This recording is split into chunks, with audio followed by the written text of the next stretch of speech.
It doesn't look fucking too. The beard doesn't. It's not that funny now, is it? Alhamdulillah. Alhamdulillah. Right. Well, everyone, welcome back to another episode of the Sesh with Sav. If you tuned into the live stream, I apologise. Apparently, it got a little chaotic. That was the first episode. I was like, fucking. This episode's gonna need to come down. For Australians, you understand. For the other one, for anyone else in different time regions, when it's a pretty much a 1 a.m. start for the early fight prelims, we get what some of the other world go through at different times. Where they very rarely do they put the card on though. There at a 4 a.m. I think they did it in Sweden once, where it was like they were starting the main card. It was 4 a.m. fucked. So everyone, my mate during the day was like, "Oh, the fight start at like 4:30 or 4 a.m. the main card," and I was like, "Oh, really?" And then I looked, and it said on the internet that it started at 2:30 a.m. Yeah. But then I looked on UFC Fight Pass, and it said the prelim started at 12:30. So it made sense that they would start at 2:30. So I got everyone around here at like 11, and we started drinking. And then the fights didn't start till like fucking 1 o'clock, 1:30. And then by the time Volk walked out, it was just a fucking mess. Absolute chaos. And the card wasn't helping because it was like there was so much downtime, like with the Johnny Walker fight. There was knockouts as well. Yeah. So there was a lot of downtime, so it was hard to fucking keep track of it all. I think they said nearly in all the prelims there was an issue of some description in nearly every fight. It was wild. The only fight I really vividly remember was Shakmanov, is it? No, Rachmanov wasn't on this one. No, Cotton Eye Joe. Yeah. The pirate. Is he going to get sanctioned? The talk now is, will he get sanctioned in America, North America? Well, was he born with it? No. He lost it. He got knifed. He was in a knife fight. He got a little bit of a knife in the eye in a fight. Well, Bisping passed the fucking... Yeah, but he lied. He lied after the fact. This guy it's very well known. They'll just fight him in Russia. In Abu Dhabi. Well, anywhere. And Brazil. But that's what we were saying before as well. What about all these Abu Dhabi cards? There is no sanctioning body. And so the reason there was so many issues that were not necessarily with the fighters, but there was a lot of... Because they don't have a commission. Was the nutshot Tim Elliott? Was that Tim Elliott's fight? No. No. Tim Elliott was versus Makayev, and that was a third round arm triangle. Yeah, the arm triangle. And he was doing really well, Tim Elliott, wasn't he? It was a back and forth, but it was a lot more Makayev on top. For a 5-1 dog, he was doing really well. Dude, I put him on points. You did? I had a bet on for Elliott on points. Like 12-1? No, it wasn't that long. It wasn't that big. I think it was like 7 or 8-1. That's fucking pretty shit compared to... He was paying 5 just to win. Yeah. But because that was the only way he would win, right? Because unless you submit him, but I think the odds on submission to points were quite close. My mate won a boatload on the One-Eyed Bandit because he put him for a decision win. Thinking because everyone knew the money would have been paying second round KO. He was paying $3.90 for first round KO. Yeah, I lost a lot of money that card. Of course you would. Betting at that time and in those state of affairs, mate, that's a recipe for losing a shit ton of money on sports bet on your sport. You're on your phone too much. Bit of a lull in the card. Combine remaining legs. I'm confident on the next one. I'm going to gamble. I was getting the chat to do my multis for me. I was asking people to fucking put their picks. The screen's wiggly right now. Can you just make sure you tap this button? Oh, but fucking hell. I would love to know how much Islam first round KO was paying. I think it was... Probably like $7, $6 maybe. I would have said more than that for a first round KO. Volk was 12 days off the couch, so it might have been a bit lower than it normally would have been. Yeah. But I haven't been that upset for a fucking loss. I was in disbelief. That was like the first time in years I can recall where I was just like, no. Yeah. Yeah, it was... Like, no. Well, when you so hard get behind someone and then it does go the other... Usually... Most fights I can watch, you watch with a pretty open mind. This was like watching a mate fight. You said it was like watching your dad get KO'd. It was. Meanwhile, he's a little bit too young to be your dad, mate. He's only a few years older than you. It was like watching someone from the gym fight. Like you get that real sickness in your stomach. Yeah. Well, it's all tied in with us because then Craig gets flown out to be with him with all this short notice. Craig flew out to be with him, and then we hear all the stories back and forth about who's like. We hear all those from Buddy Adam. So. I messaged Adam and I was hammered and I was like, Volk needs to fire Craig right now. Oh, needs to fire Craig. He's jiu-jitsu coach. And I was like, if Adam Jones was in his corner, he would have won. Oh, I think I saw something about if Adam Jones was in his corner, he would have won. Yeah, but fucking, it's just... do you know what? Islam just performed better than him. That was the end of it. It was perfect. He faked the left, was pumping fakes out.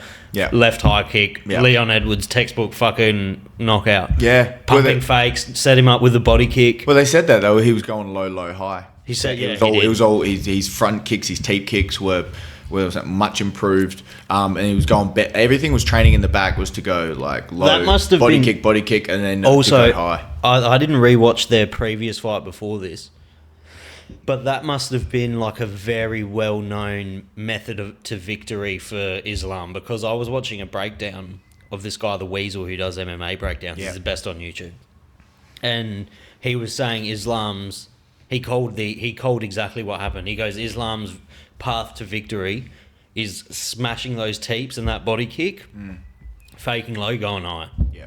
So it must have he must have had success with it in the first fight. I don't really remember the first fight very well. No, I didn't go back and watch it before this one. But he must have had success with the teep and the body kick. They said, well, when you have that kind of a close fight, they said even if that's not your next opponent, you want to make sure you can train that out because if someone saw a deficiency and then you're like, if I go fight them again, can I roll that? And then you already practice it, right? Because what is it? You have to train your body. If you mentally understand it, that's all one thing. But if you don't train physically to play it out, you won't train your body to react when it requires it. Yeah, it was fucking upsetting. I haven't been. It's very upsetting, upset and what's upsetting is because it wasn't. Everyone was like, "He's coming on short notice." So if he gets, his gas tank doesn't hold up, but it was like, no, he got caught with the technique where he was hesitant. I know the bees flying around. The wrestling was good. Like the wrestling was, look at him, he revert, like immediately shot, went nah. Shot the underhook, fought him, turned him around, got him against the fence. The clinch work was going really good for Volk. It all went good until it didn't. So that all went good, but then unfortunately it was his striking, and that was what was so close last time. Everyone thought Makhachev would dominate Volk in the grappling because it was so close. It was and then the striking, most people were like, well, Volk will have the advantage. But Islam then it's like, look at strike, dude. But I know, but look at how Islam turned it around. All of a sudden, he's striking and he's countering to the striking and doing that through timing technique, but changing his game plan. Yeah. All of a sudden, incorporating front teep kicks. Sorry, that was annoying me. There you go. There we go. How is it? Is it back here or up here? Oh, just move your chair in a little bit. Move the chair in. Yeah, there you go. That's perfect. All right, beautiful. But he like striking wise strategy. He actually out-strategied him, and then he caught him with a perfect technique. His striking is amazing. I'm the first person to call Islam underrated previously. You know why they were saying that? Because of the shadow of Khabib. This whole thing coming in with the shadow, and he's got the one next to his name, which Khabib never had. Yeah.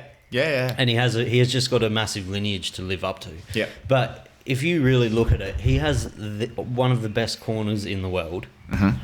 Javier Mendez, Khabib. Mm-hmm. I don't know who else is in his corner. Bunch of those Dagestanis that they're probably just bringing in from Makhachev. Can you actually say the name of the place in Dagestan that they're all from, where that main gym is out of? No. Yeah, see? Is there a place? I just thought you just call it Dagestan. No, obviously the Nurmagomedovs, but then who was the guy against Johnny Walker? Ankalaev. He fights out of there. As Dagestan. Yeah, out of that same... It starts with the M. It's Makhachev or something like that, but it's longer. It's longer pronounced. But that's the main spot. I was watching also like the top 5 largest wrestling influences in the world right now, largest places on Earth, like geography. That's number 1. What do you mean? Say that again. Like geographically, where are the the highest density for producing amazing wrestlers. Dagestan. Dagestan. Yeah. That place in Dagestan. The place that starts with the M that they're all from. Yeah, do you know what it is? That academy, because it's been built up probably from, it's because Abdul Manap. They beat their children. Well, that is one way to keep people in line when you're in the hills of Dagestan. They're 100%. They're fucking giving those kids little on the head. I think that happens in a lot of places, liberal democracies or not. But it is weird that... Well, it's not really weird because obviously I imagine that population is 100% Muslim and very devout, which means very, very strict Muslims are very regimented people. Well, that's come up a little bit since the Dagestanis have taken over in this part. It would definitely the regimented part of Islam and the religion aspect of it. They don't drink. Don't drink. They don't partying, smoke. So the partying aspect doesn't play into it. They don't womanize. Yeah, I don't see Khabib as much of a fucking womanizer. Maybe not Khabib, man. Just because he might be, he could be the Dagestani Jesus. You don't know. Did you see Usman Nurmagomedov in Bellator? Yes. Umar. It was Usman and Umar. Who just won a title a couple weeks ago, or retained the title?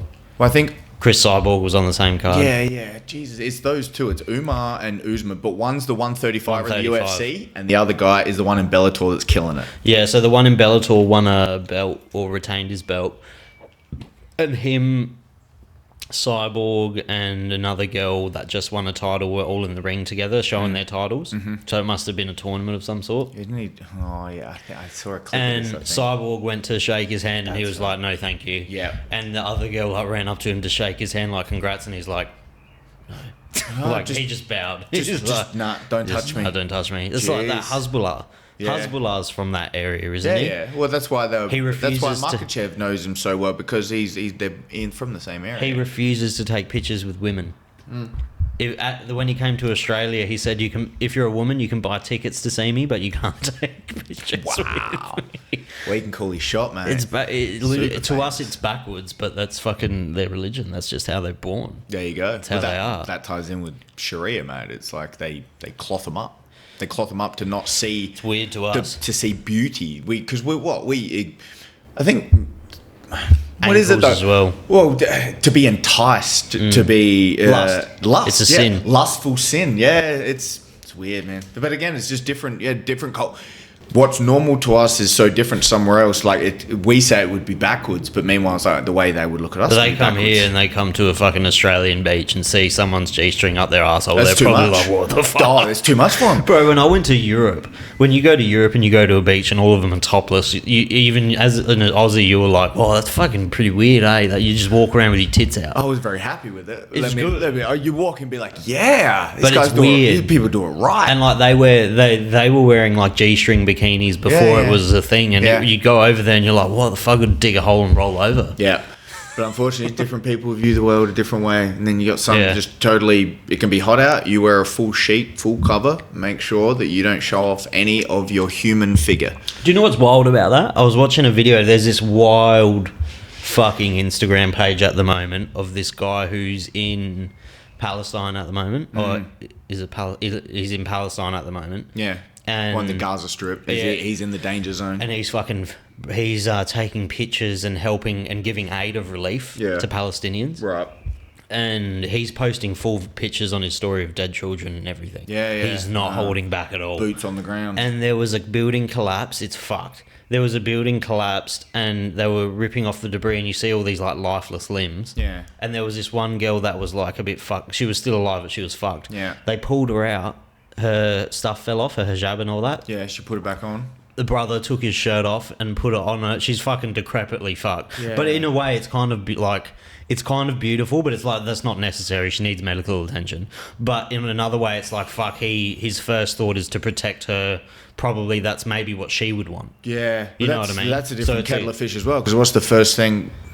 When people die, what do people do? They close their eyes. If they die with their eyes open, people will go and close the eyelids. What is it about? You put a veil over the dead. We cover our dead. You don't want it to be seen and known and understood. The thing we have now with social media and these it used to be shown on the news, and there was the barrier of should we show this in war times, to now that barrier's gone because we have the internet with social media, and so there are people that will have there with their phone, upload it, and now you're going to see, if you want to go see it. Oh, you can watch anything, bro. It is the easiest way to go view. On Twitter or Instagram, I've seen so many pictures of dead children. Yeah. Like, not dead, like, just laying there, like, fucking limbs blown off. Yeah. It's wild. Well, that's confronting in your face wartime footage. Yeah, you're just scrolling. Yep. And then fucking mate. Yep. Memes, war. Here's what happens if you follow hashtag trends and stuff, and you're getting onto that whole what's going on right now when there's a hot war zone somewhere in the world. Kanye West is sitting back in his chair and he's just like, well. Oh. I told all of you. I tried to tell you. I told all of you, motherfucker. I said walking in here, I was like, you shouldn't probably bring up the whole Palestinian, because we'd be talking so out of turn about anything. And by the way, I do not have any allegiance to any band. I don't understand the conflict. We're two Australians. I'm oblivious to it.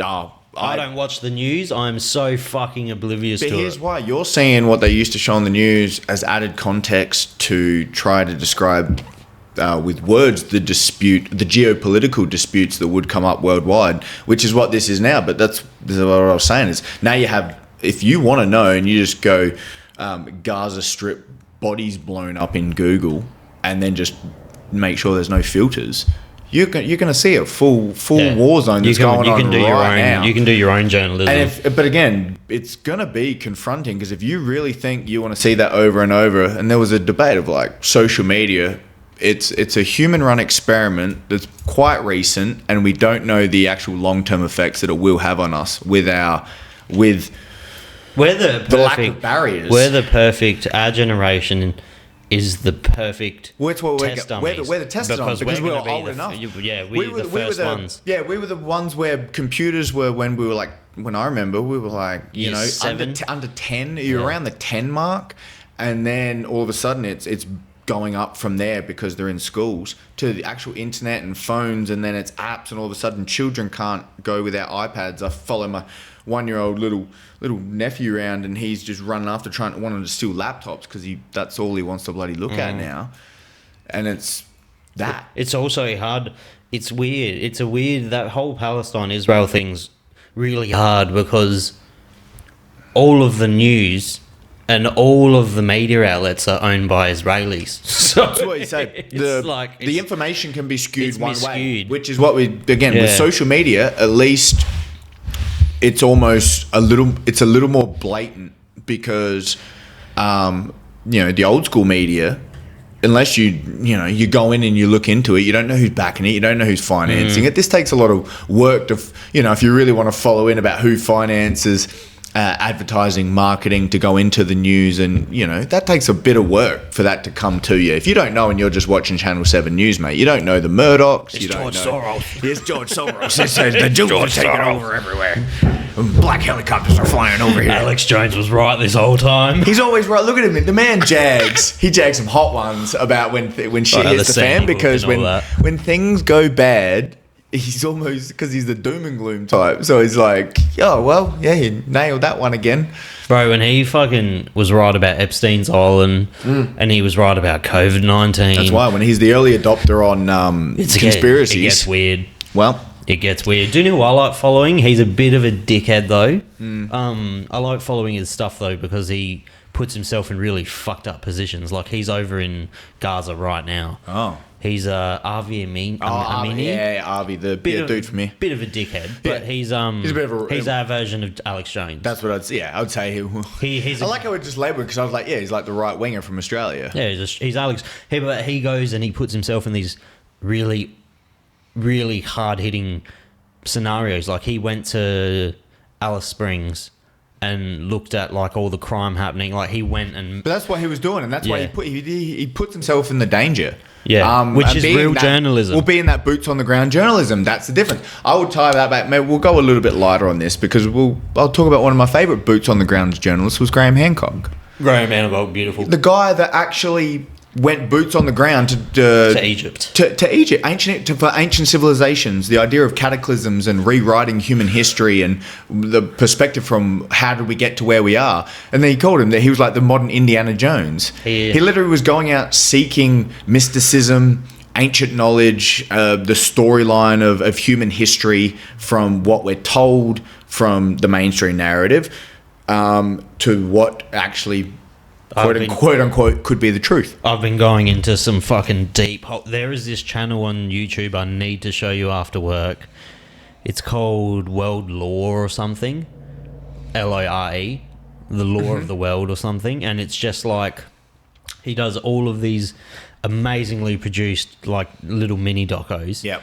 And I went through a rabbit hole one night where I was up till like 4 a.m, like just Watching binging him. Yep. He's got like a dinosaur series. He's got like a geographical series of like why only. If you look at a map of Australia, he highlights with red bits the places people actually live. Right. 95% of Australia is uninhabited. Yeah, it's all desert. The middle is arid. But mate. he Nothing explains grows or lives. explains why. Yeah. And he will explain why North Korea is legitimately almost impossible to escape. Yeah. He'll break it down with great graphics. Have you ever heard the term prisoners of geography? Yeah, that's what he said. Yeah. They're prisoners of geography. Yeah. That's why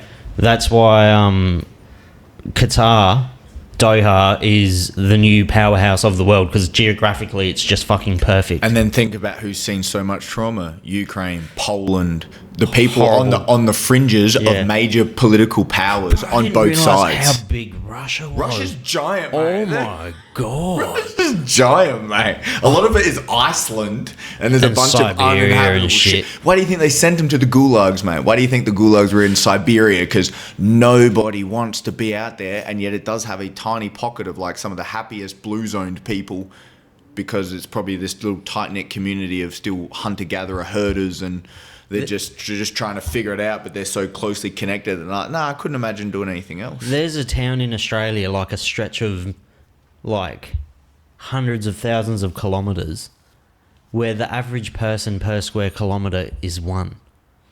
What? There's a town that spans for like thousands of k's, and its inhabitants is like 110 people. Well, yeah, we have a giant swath of land because no one can live out there. I mean, even when you drive through outback South Australia, through some I've of the... never done it. What do you mean you haven't done it? I've never driven I've never driven... You don't have anyone that's out there, even I've like, never say, driven. a few hours out in one of the country towns? I've driven to Wallaroo. Wallaroo, yeah. That's as far as I've been. My dad's Moonta, and so that's in that district. Because there's Even there, Wallaroo, you drive for Kadina, ages and there's nothing. Well, that's the thing. It's the in-betweens. And so you're driving in those in-betweens when there's not farmland, and you're looking on one side and it's just natural growth, but you're like, no one's setting up infrastructure here. So this is just open land. But it was like, how much do you buy it? But then when nothing's set up around land... It's Aboriginal owned? I don't know. No. But is a lot of Central Australia still Aboriginal owned? No, but that's the thing. It's not so much... Here was the thing about Aboriginal owned. It was like... Aborigines liked where we live now. The issue is when we came in... On the coast. On the nice parts. That's exactly right. We push them in. Yeah. We go and then we say, that's Aboriginal owned. No one wants to live there. Why don't they build casinos or something? What? I don't think they're running the same game that the Native Americans figured out with the Americans, mate. They were like, well, you just come to this gambling hotspot and put fights here when the sanctioning bodies, this is our spot now. There's not enough states. What, in Australia? It's massive, man. We just have a massive landmass. But like you said, it's so much uninhabited. It's unarable as well. You can't really grow anything. We can't grow anything. And that's the main thing. It's just dust. Just like, cattle we stations. have a giant dust land. And that's why even when you have cattle, though, then you've still got to import the food they can eat, which would be grass, because not even natural grass is growing there. That bloke also, I haven't looked at it, but he also has a 45 or hour long video. It wasn't recent as well. He posted it like 6 months or a year ago, explaining the actual whole beef with the whole Israel-Palestine history. There is, with this conflict coming up, they're actually...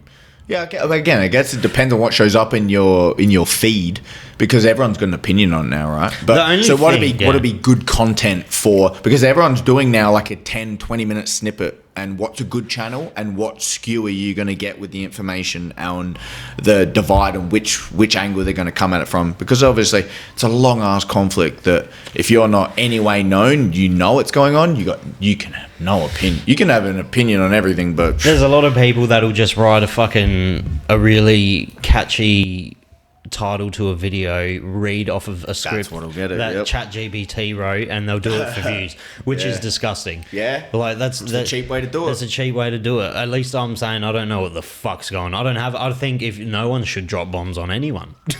Really, wholeheartedly agree with that, mate. Like that's the thing. Like at the end of the day, how about this? Go rally up your men, go give each other's guns, and go somewhere and go fight, and leave the kids out of it. Okay, we'll tie that back to the fights then. Did you see? So Hamzat has his fight against Usman. Yeah, great speech after. Right, the speech afterwards. Great speech. Did you hear the Russian translation that he spoke when there was no translator? He's ready to go and fucking He's die. ready to take a gun down to Palestine, and he's going to go there, and he's like, yeah, this is easy. This is not my Chechenian brothers. You go out there and do this. If you give me this chance, give me the gun. I'll go do it. And you think people who thinks he's joking, he ain't joking. I don't think he's joking at all. Not with that cleft lip, mate. The man's seen some business.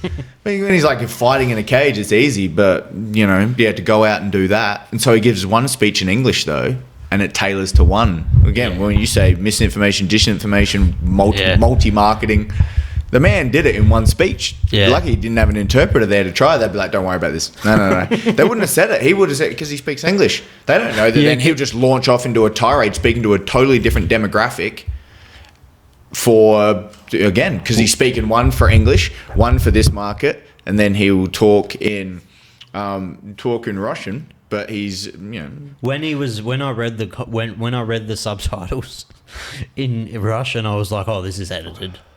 He was like saying, I'm gonna go to jihad or whatever it is for my people, and I was like, this is edited. Yep. This has to be edited. Yeah. He's just saying like a nice message, but no, it was a full war cry. He gave a war cry, mate. He was like, give me the gun, I'll go down and do it. It gets to a point where it's like. There was a great thing I seen, and I'm not picking a side. I'm a fan of a good speech, Aren't we all? Good rhetoric, mate. I'm with you 100% on that. I'm a fan of a good speech that gives you goosebumps. And there was this bloke a part of a protest, and he was Palestinian, and they're from the UK. He's a big TikTok person. He's a comedian of some sort, and he goes. Why do we wait 30 years for people to be known as heroes like Nelson Mandela? If Nelson Mandela was sitting here right now and saying what I'm saying, you wouldn't accredit him until he was dead 30 years later. Why don't we just stop the action now? Yeah. Or there will be an extremist that's going to come and do something really extreme. Yep. Unfortunately, isn't that the dark side of how humans act? We only act almost through trauma. And there will be something extreme. Man, there's things extreme right now. They're blowing each other up. There's going to be something. There'll be something that will. Do you know what scared the fuck out of me? Because I don't follow. I make an active effort not to. Because I'll go into full panic mode and I'll think about it every day. You're saying this right now as a man that's just told me about all the dead kid pictures that show up on your feed. I'm on my socials that I'm trolling, mate. I'm getting no pictures that I know about it, but I am not getting I don't know how much you're on the X's, but I am not getting the pictures because I'm like, I don't need to be seeing dead kids every day while I'm out trying to lay a roof, man. I don't need to be adding that to my life. You get it though, right? I make an active effort not to. When coronavirus was around, I didn't watch any news because I would have just freaked out all the time. Well, it corrupts your mind. Yeah, it literally, it becomes a brain virus. Like that's what Gard Saad talks about. That like mind viruses, brain parasites, things, and not literal biological ones, which there are and are terrifying, but there's actual mind viruses like downloading of data into your head that a bad set of coding, a bad set of ideas that then you can't unload. Like it's very difficult to unscript it. You got to rewipe the hard drive, which would get into like psychedelics, and what they do is literally like rewiping a hard drive. Otherwise, there's probably some ways to do it, but what would be effective to overcome trauma of some description? So because I don't watch it, I get my information from people usually. Yeah. And I was like, fuck, this would be a great time to do a podcast with Sun. Yeah. Like the bloke that I did a podcast with. He's very in touch with what happened. Former private contractor, I would say he's a military man. Way more in-depth as a military man, knowing about politics, foreign policy and knowing politics and knowing where they'd be looking at in terms of sending boots on the ground and knowing what would be a hot war, a cold war, in between. So I messaged him and I was like, we should do a podcast. He's like, yeah, we will do one. He's busy at the moment, but we'll do one eventually, like soon. Yeah. And I was like, how bad's this going to be? And he's like, it's going to be biblical. Oh, no. Oh, son. And I was like, that is not what I wanted you to say. Way to paint a picture. Way to really bring it home. Worst. That's literally the worst thing you could have said. Right. Raining down hell and fire and brimstone. I came home. Oh, geez. I came home and I was like, Yaz, we're all fucked. And she's like, what are you talking about? I'm like, we are all fucked. The man has spoken, and all of a sudden I can't unforget it. I was outside. I was just chain smoking cigarettes. I was like, what's the point? What's the fucking point? Lighting up a dart, just going, the world's coming. That's why I can't get like too deep into things like this. You say that because I'll turn all the lights off outside and I'll just sit in the dark and chain smoke to the end of time. Don't worry about the Buddha. He sat there quietly. As long as Sam's got a cigarette, he'll sit there just meditating, just going, we're fucked. I have a podcast to do tomorrow, and I was like, I'm going to cancel it. There's no point. Oh no, he's going end of days. He's really taking it seriously. You just can't live that life, mate. When the aliens came, oh my god.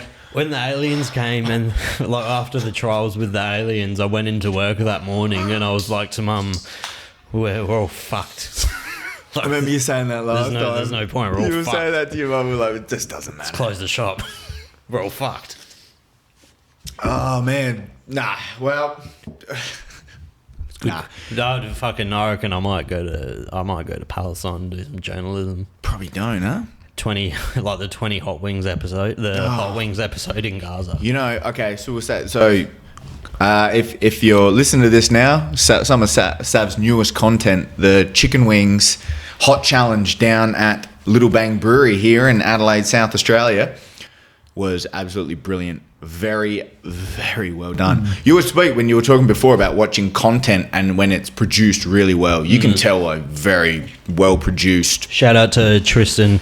He professional videographer and editor. He hasn't edited any YouTube videos before, but he's a fan of YouTube, and I sent him a heap of videos beforehand so he can kind of get, because a YouTube video flows very differently to say.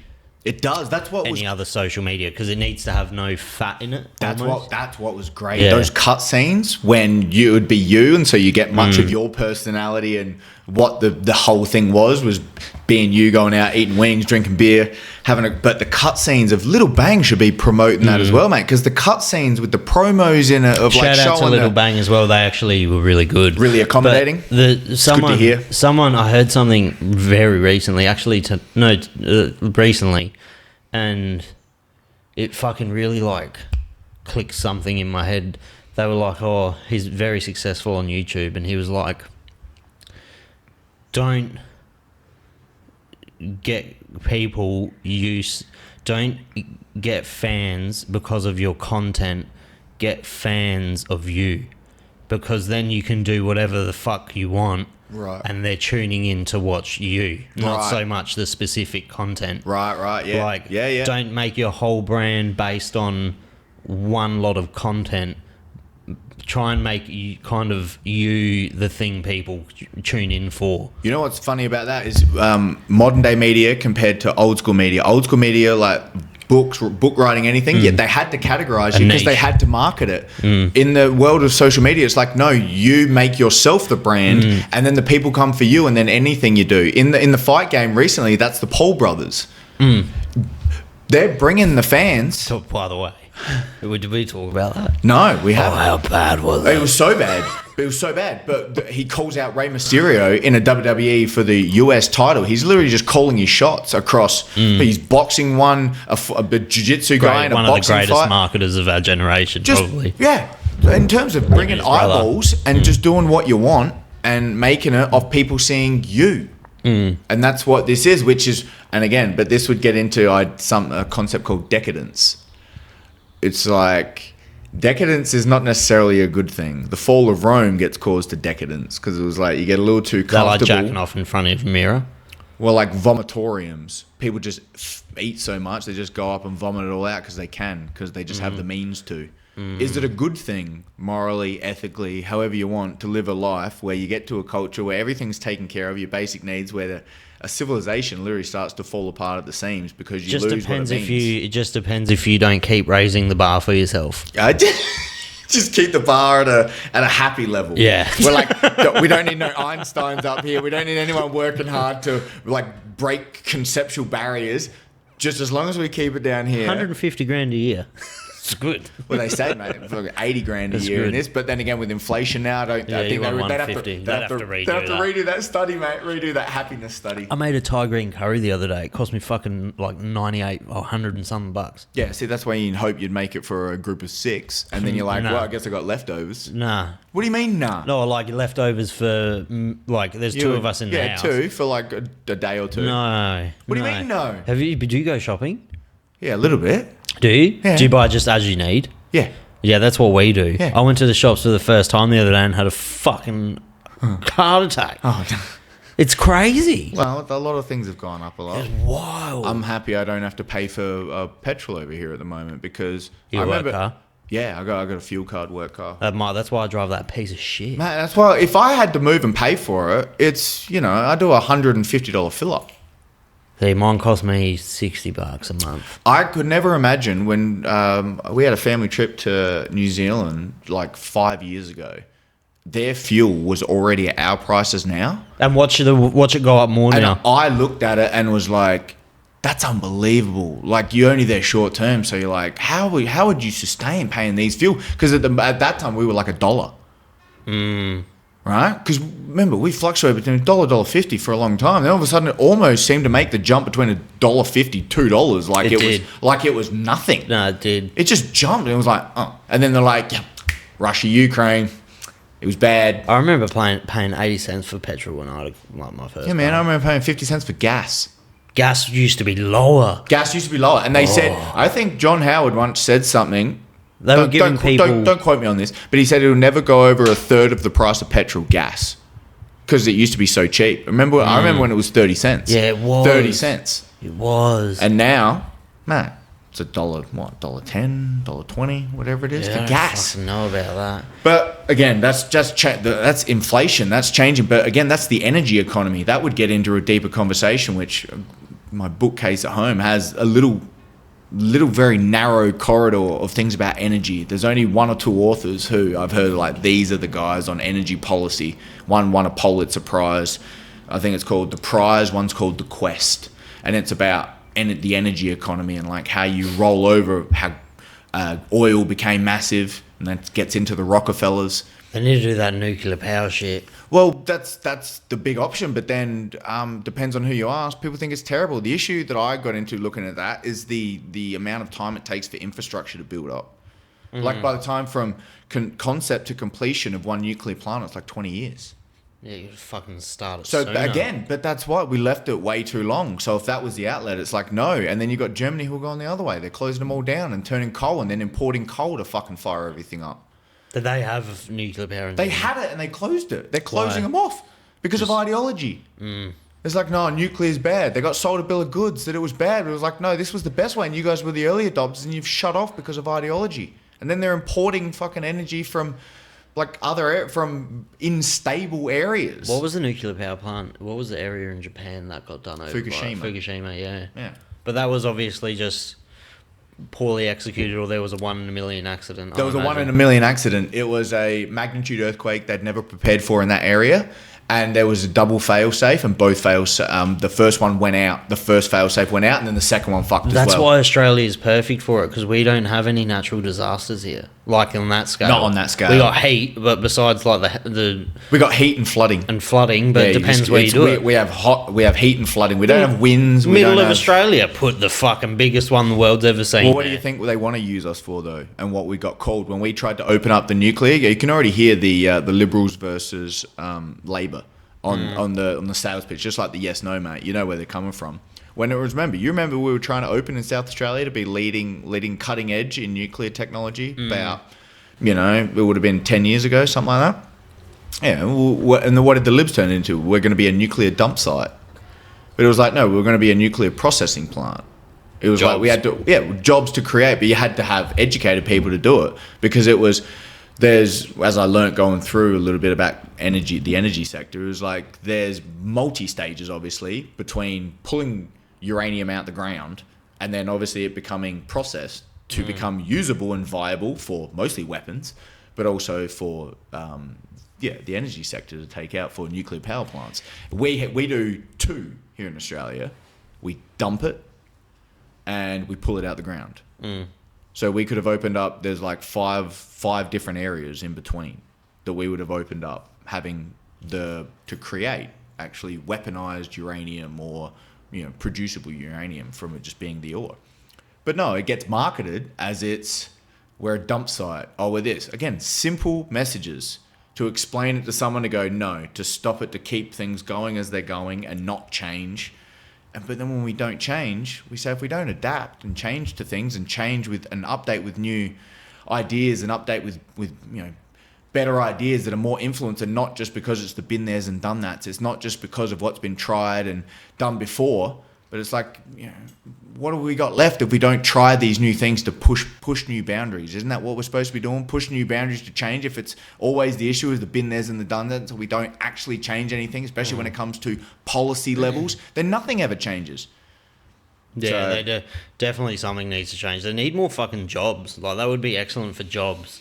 I imagine. The worst thing you hear about all the inflation, and we're talking all this with prices and fuel and produce and everything going up, is jobs are bad for inflation. You can't have it. Fucking everyone having jobs. It ruins the whole economy sector if too many people have jobs, apparently. That's where it becomes weird. You're like, wait. Well, they should stop making fucking...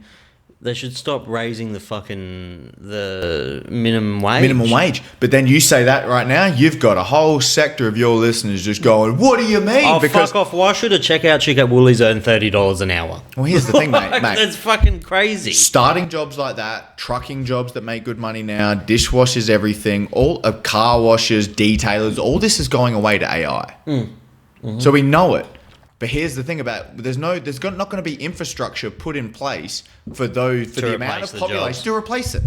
So what do? Because then you get anarchy, and that's when you really realize that the numbers are on one side, and that's what scares the shit out of the other side. When the numbers have it, so what do? You make sure they don't have weaponry and doing anything where they might cause sedition, which would be that's a good word. Sedition. You rise up against your government. You rise up against your monarch. Australia's too fucking docile for any of that. That becomes the question. To have it then was like, we're not Russian people, mate. But then again, Russians. You want to talk about people that just get put through the ringer. Again, what we're saying with Ukraine, Poland. Fuck. If you're born with the tradition of that, even I think the Stan countries, Turkmenistan, Azerbaijan, the former Soviet Union, mate, they're just people that have been occupied. So they're just used to it. People. So they're just going out, just doing the day-to-day grind, smiling, just going, oh, well, fuck. Don't worry about anything bigger. We think we go and change the world with one person. It's like, Australians are the most laid-back, oblivious, docile motherfuckers in the world. Yeah. We are so geographically far away from any danger in the world that we don't understand it. Geographically, massively, we're fucking so far away. Well, it's significant because, again, geographically, what do we produce other than what our population produces? Because our landmass doesn't grow anything. We're in a landmass that doesn't grow much. And we're in a horrible position. No one would want to take Australia, really, besides maybe an Asian country. China, maybe. As like a hub. That's the issue. But besides a halfway spot, they just got a big giant island instead of one of those little ones. They already fucking own half of Australia anyway. Well, they own all the fucking cattle stations. Well, that's what they say. If you don't know, there is a graph that is passed around. If you look at it, Chinese. And that's not me being racist. No, it's bought up with Chinese consortiums owned by the CCP. They own a giant swath of Australian land, and that is not including other interests coming in and buying up residential land like housing and all that stuff. This is literally stations. They're literally buying up swaths of stations and massive land. For people who don't understand or don't know what a station is, if you're fucking a bit stupid. Or you're not in Australia where you understand there's so much land mass that's not anything. What would you attribute it to? Like a ranch? A ranch, yeah. A ranch. It's like a block of thousands, if not millions of acres. Massive open land mass for animals to roam. For grazing, yeah. But Australia has like the biggest stations in the world. I think we have actually the biggest cattle station in the world, spanning millions of acres. Yeah, but that's that's why we're a giant exporter of meat, because we have a massive ability to export that, because we have so much land that doesn't grow anything, and so what do we use that land for? And like I said to you before, we don't have the infrastructure built in place to have houses for 85% of Australia's land mass that is unoccupied by the building infrastructure to what you'd think and attribute to civilization. That's like not the majority, but South Island of New Zealand is a lot more uninhabitable. That's why it's a lot less densely populated than North Island. That's why that's where all the sweet slopes are. No, but because so it has such a mountain range. Yeah, it's mountainous. It's very mountainous. The biggest thing I remember driving through the south is the drive. It was literally driving on a land. Picturesque. It's a postcard. Yeah. Where would you live? It's faces, and you're driving along. There's a drop into the water. Yeah. There's a drop into the water, and there's a giant cliff face on this side, and you're just following it around, looking at other islands set out this way. It's South and North Island, isn't it? Yeah. So North and South. Yeah, it's a beautiful drive. But South Island's uninhabitable. Yeah. South Island's Christchurch. I think so, yeah. Queenstown, South Island. Yeah, and then Auckland's North. North Island. North, because my brother had a little venture after we went south. He went to go visit someone up north, and before he came home. So yeah, it's a wild world. It would be. It'd be Christchurch and Auckland. I wonder, because there's always something. Do you know what's funny? I asked my missus before. I was like, "Is the war in Ukraine like still a thing?" Because it not just spoken much now. Is that just disappearing money in the pockets of liberal democracies that are forking out for it that no one speaks about now? People, especially white people, like to get really distraught about a world event, pick a side, go over the top about their opinion of it, even though they should shut the fuck up about it because they are white. And they have no clue what they're talking about. And they love to be angry about it, and then they wait for the next thing. Yeah. So you'll notice in a month, no one is going to give a fuck about this war in Palestine. Possibly not. In a month, one will, unless something catastrophic or unless something fucking insane happens, like a nuke goes off and it changes the course of our fucking generation. Yeah. Everyone's going to forget about it. If you didn't listen to a certain thing, did you know that 400 Palestinians died today? Today? Yeah. In one bomb? Yeah. Or just in a strike? Yeah. 400. There was a hospital the other day, wasn't it? Yeah. So if you don't follow along to certain things, they're not putting that on Triple M radio. They're not putting that, broadcasting that on the news. Because are they really heavily favouring the Israelis? It's not even necessarily that. It's not broadcasting a heavy conflict zone, because we're not as involved as the US. But what we have with the internet now, we listen to podcasts that are heavily made in the US. And so they all obviously have an opinion, and then they can talk about their opinion. You can go listen to different people who have then boots on the ground ideas. And so it's only a step away. That's what I said. Before we had the internet, you didn't have these different options to go view about what level of information do you want about conflicts in the world at the moment. The other issue with woke culture, which is a massive issue, is if a radio station already doesn't have an agenda or a side in mind, they don't want to pick one, or they don't want to tell something how it is, because they don't want to seem like they're alienating a certain fucking group. What's an age-old adage that we say about talking at the dinner table? What never to bring up? Religion and politics. For what reason? It's fucking divisive. Because divisive, and everyone has a fucking strong, hard-nosed opinion about it when you're not educated on any of it. I'm not religious at all. I couldn't give a fuck about it. That becomes the issue, though, because then you're trying to put yourself in the headspace of other people, and then all of a sudden you're like, no, I think that way, so I think more on this side. And then all of a sudden you just go, no, I'm on that side. You buy that team, and then all of a sudden you're hard-nosed for that. Ties in with the way our brain works. We can't think that we don't know anything.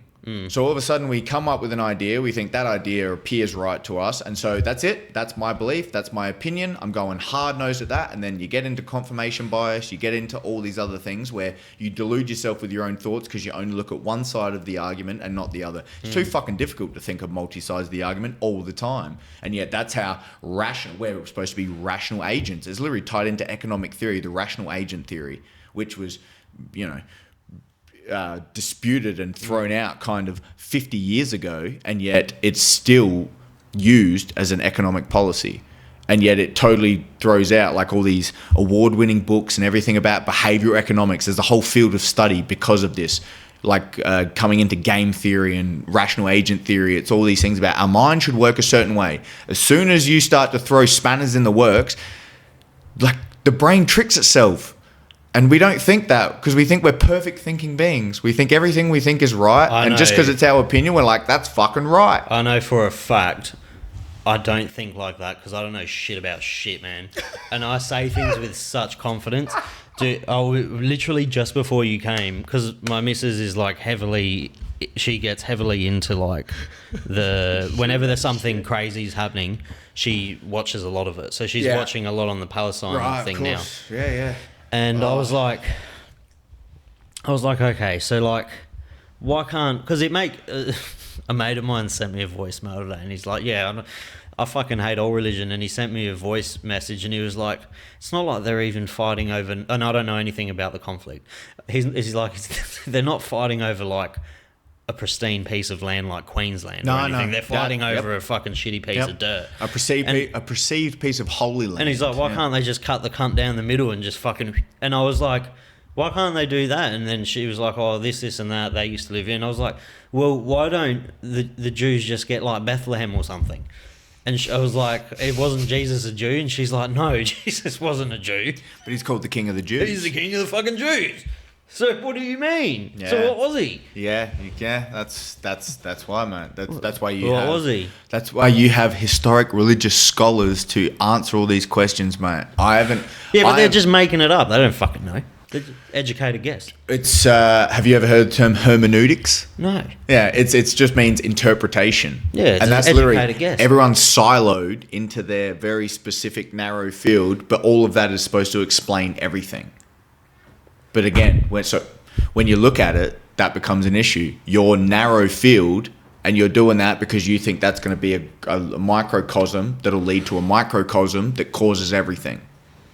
But that could just be one data point in many data points that lead to an extrapolation of an emergent property. And it's not that one thing, but it's all these many things that come in at once. That gives birth to religions. That starts with an idea. That gives birth with one person that fights for that idea, that leads to a martyr, that leads to...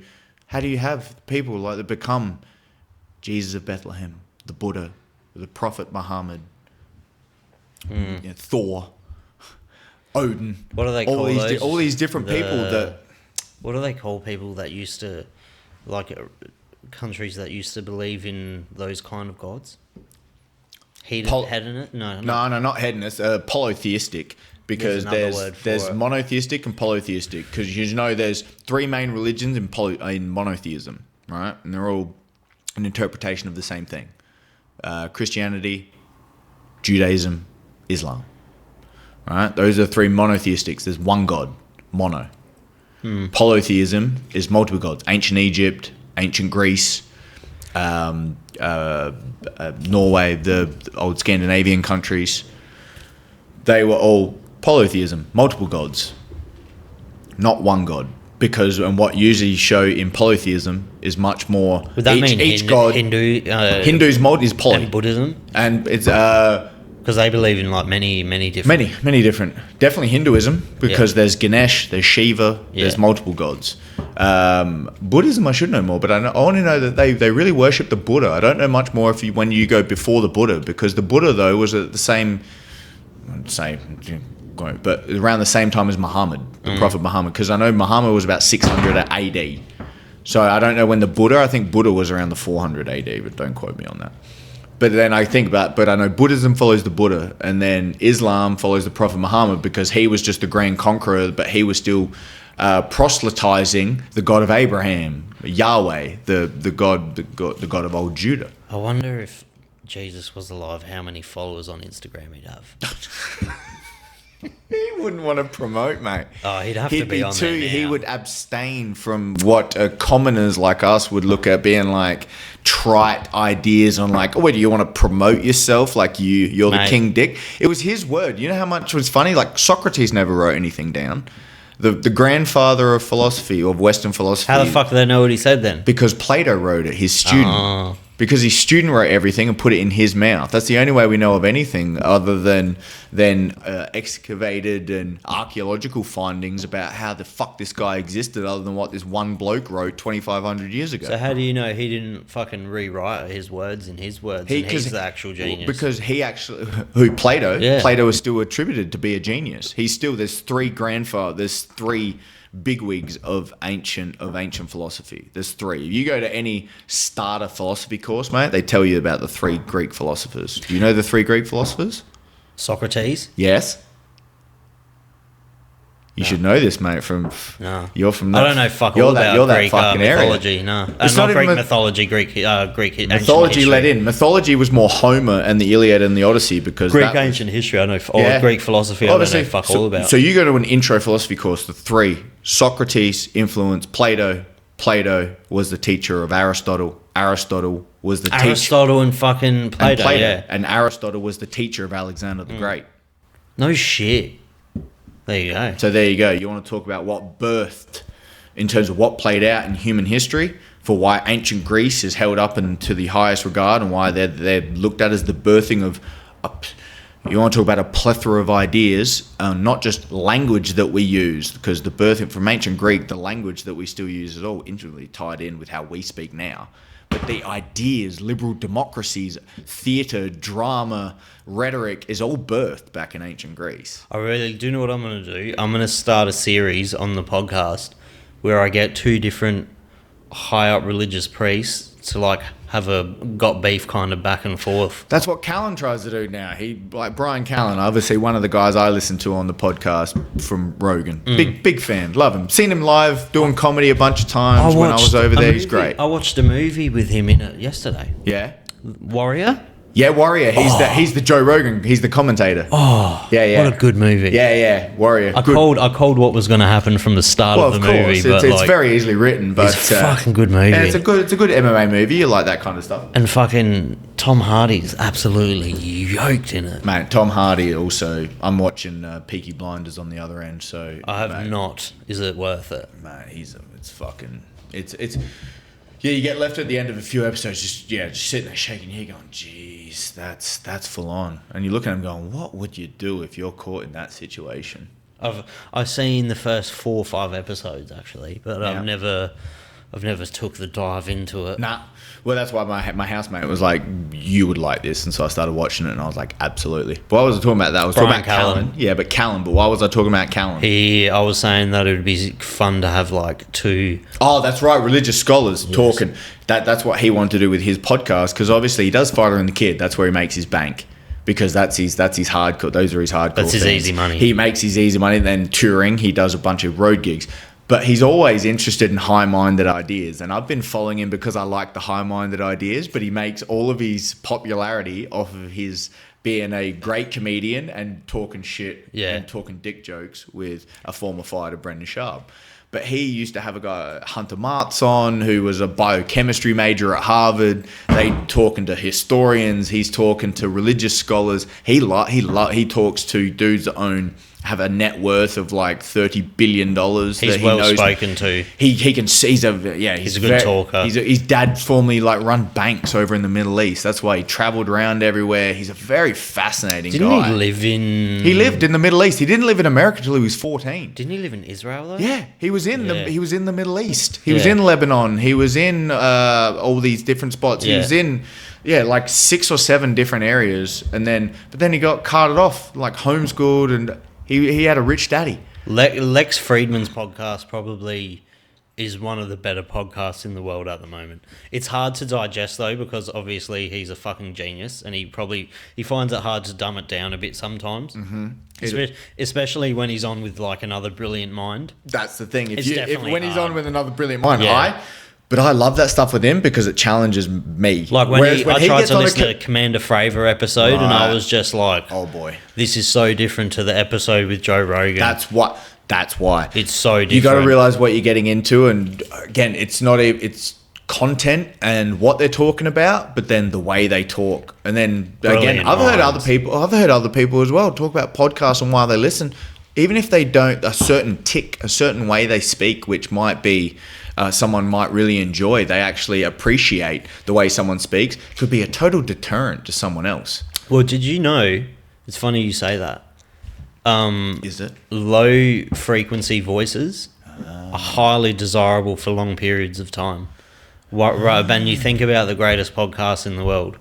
Joe Rogan has a low frequency voice. He's easy to listen to. He kind of lulls you. Lex Friedman. Frequency voice. Terrence McKenna. Graham Hancock. Neil deGrasse Tyson. Slower. They slow it down. And they're just real low They kind of lull you into like this blanket of security. Yeah, that's true. That's why they're so easy to listen to when you're feeling down one day and you just chuck your AirPods in and it's kind of soothing. Yeah. Soothing. Yeah. Yeah. Well, I'd call it. Whereas mine's fucking nasally. Well, that's what I talk too quick then. I'm jumping, I'm flipping out. Low frequency voices are a lot less desirable for longer periods of time. Yeah.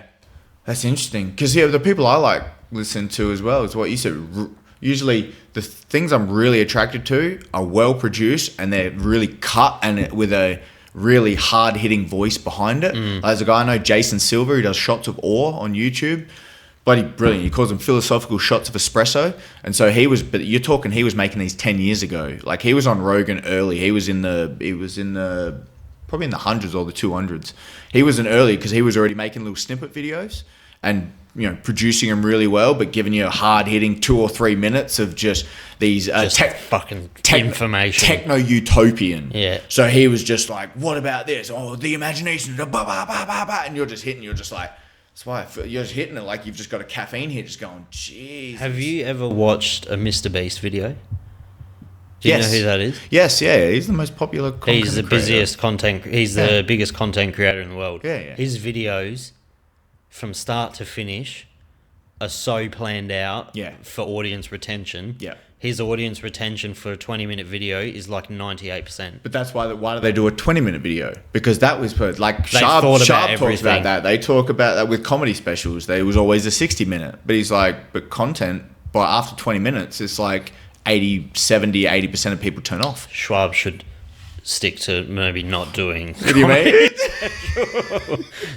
he doesn't even need fucking 20 minutes of comedy in him. It was fucking horrible. I watched it the other day for the first time. He's got a solid 1.5 or whatever on. I watched it. I'm currently obsessed with this page called TFA. It's the abbreviated The Fighter and the Kid. Yeah. Do you know how they have a subreddit? TFATK subreddit. About people just fucking nailing him? Hang on. Would that be the PF Changs? Oh my. Is that PF Changs that you're talking about, mate? There's this is the whole Bobby Lee instance. This is where all this shit came There's out. a subreddit where people just go there just to shit on Brendan. Roast him. And there's these... He gets roasted so bad. There's these YouTube pages, and there's one called TFACT, and it's like they've just stolen the acronym. Yep. And they just mock him incessantly over the top him doing of his podcast like bits. 20-minute videos every week, like 4 or 5 a week. That's why. How is it that people make money literally off? Because you're looking at it, he probably gets like 20,000 views on a lot of his videos, right? More.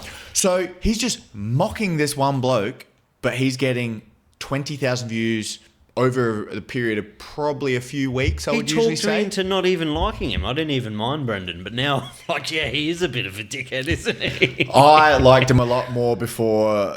Let's just say I got into it through Callan. I've watched all of it through Callan. Yeah. When Callan left because of his issues of getting cancelled, that's exactly when I stopped listening right then, and then he came back and I started listening again. Yeah, that's exactly when I stopped. And then Callan's jumping around on doing all of his other podcasts, because then if he's not doing that, he makes money doing stand-up. And so he concentrates on being an awful online marketer, because that's what he says. He's like, he doesn't know how to promote.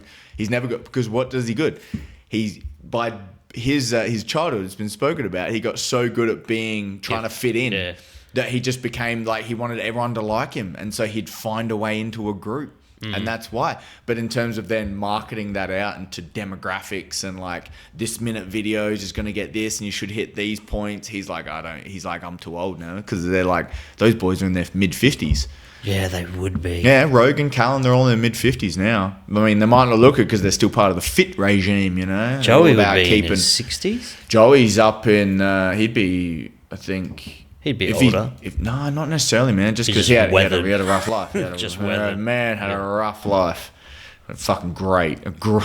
Hell of a storyteller, but as all good comedians. I haven't listened to an episode of Church in ages. Not for the... Well, the church, it's no longer the church now, mate. Isn't it? No, is it? He moved it because after COVID, he moved back to New York, New Jersey.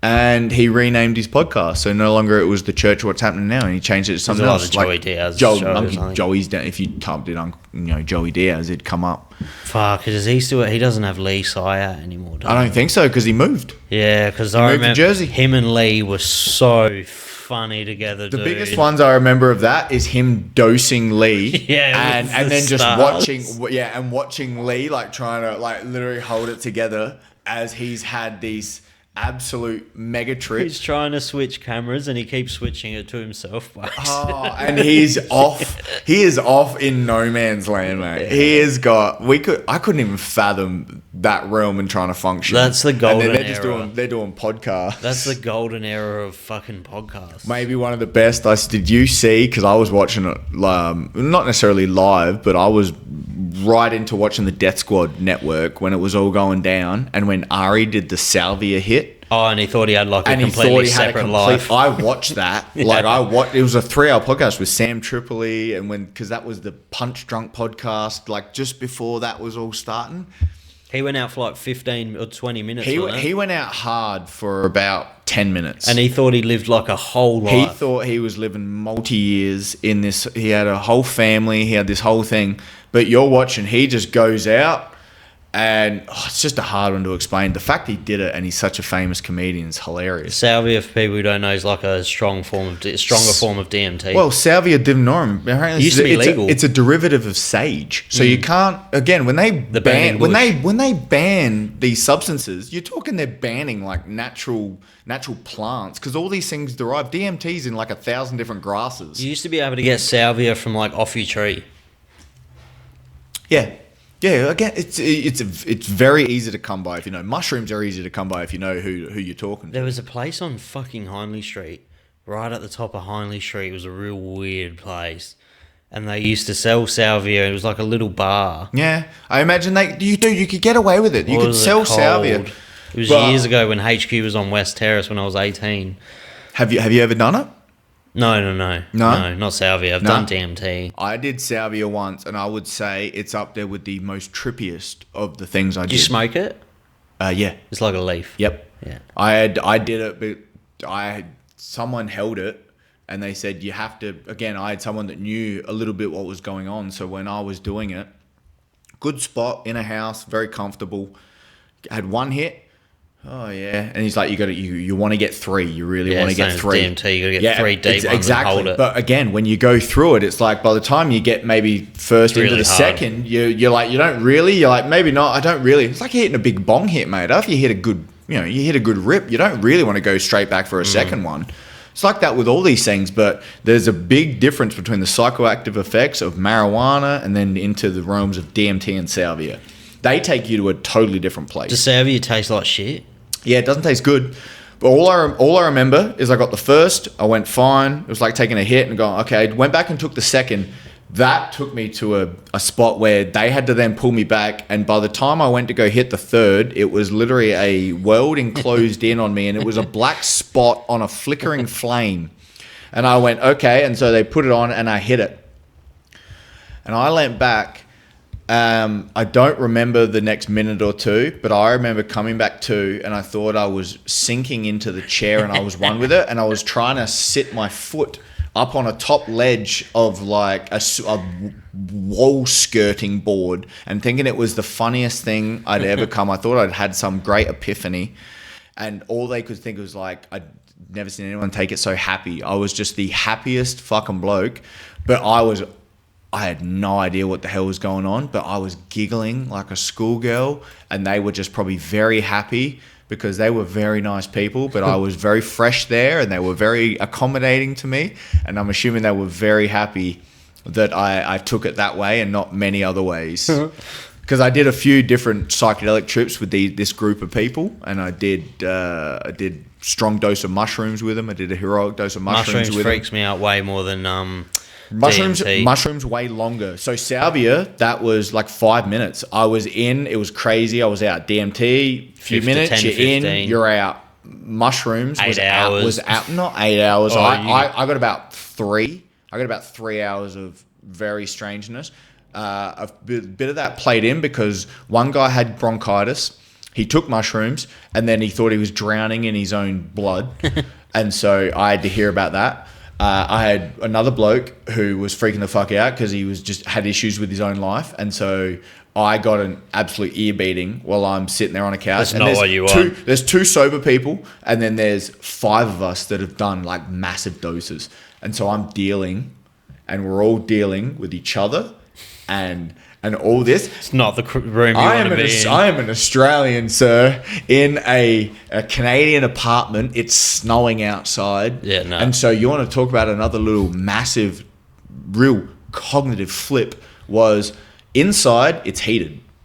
It's like Adelaide, like anywhere. It's a beautifully warm room, temperate. You go out into the hallway, there's nothing. It's cold. -2. It is brisk. Yeah. I'm talking nipples go instantly hard. You walk out from one room into another. Shrooms. Heavy dose. Walk out onto the balcony. It's snowing. Oh, that'd fuck me up. -15. That would fuck me up. I went through parallel dimensions, mate. That would fuck me up. And then they asked me to go do it a second time, and I went, no, I'm good. I'll hang with the crazies in this fucking room than have to go through that again. Because that tripped me almost more than anything other than going to the bathroom and somewhere I got caught in this thing about my eye. That's fucking That was wild. what they said about going on shrooms, mate, because all of a sudden I looked at my eye and I was like, oh, the perceiver of thoughts. Oh, the thinker. Oh, the real one. That's the funniest when you look at yourself in the mirror and you're like... when you fucking really fucked up and you pull your eyeballs down. The first thing when you look in front of the mirror and you give yourself that little... Yep, the perceiver of the perceptions, the you're thinker like, of thoughts. A piece of shit. Is that you that's in there? Really? Are you just behind your eyes? Are you that homunculus? That dude, Lee Ryan, that I have on Absolute Unit. Oh, the ayahuasca tripper. He does 24 gram fucking doses. Dude, I listen to those podcasts because I know that you're interested in it, my interest in it, and a guy that's actually boots on the ground done it. Fuck He is a freak. That dude. He's a freak. He sat three back-to-back ayahuasca ceremonies. That story with his dad and dealing with Wild, it. eh? Dude, I listened to that and I was like, that's heavy. Wow. He went straight in knowing it. He was like, no, I want to deal with that. That's what he wanted to do the trip for. Fuck me. He told me off camera. So the first podcast we did, he did that trip that weekend. So he did it like 3 months or 2 months prior to doing the second podcast and talking about it. But we did the podcast, then the next couple days he went to the ayahuasca retreat and did 3 back-to-back days. And he told me off camera, he's like, I didn't want to sound fucking crazy on the thing, but I'm going to try and... He had a horrible relationship with his father as a child. If you want a bit of a wrencher and a deep story, if you've had issues with your own dad and you want a little bit of perspective about someone that's gone through it and then actually tried to heal themselves through a certain thing, man, it's a wonderful podcast to maybe put a little of your issues and how you view your relationship with your parents, because you could roll it to your dad, your mother, your brother, your sister. He's the deepest thinker. He's a very very smart guy when it comes to wanting to sort out his own brain. Whenever I finish podcasts with him, I go inside and I'm just like, wow, I'm a fucking robot. Right?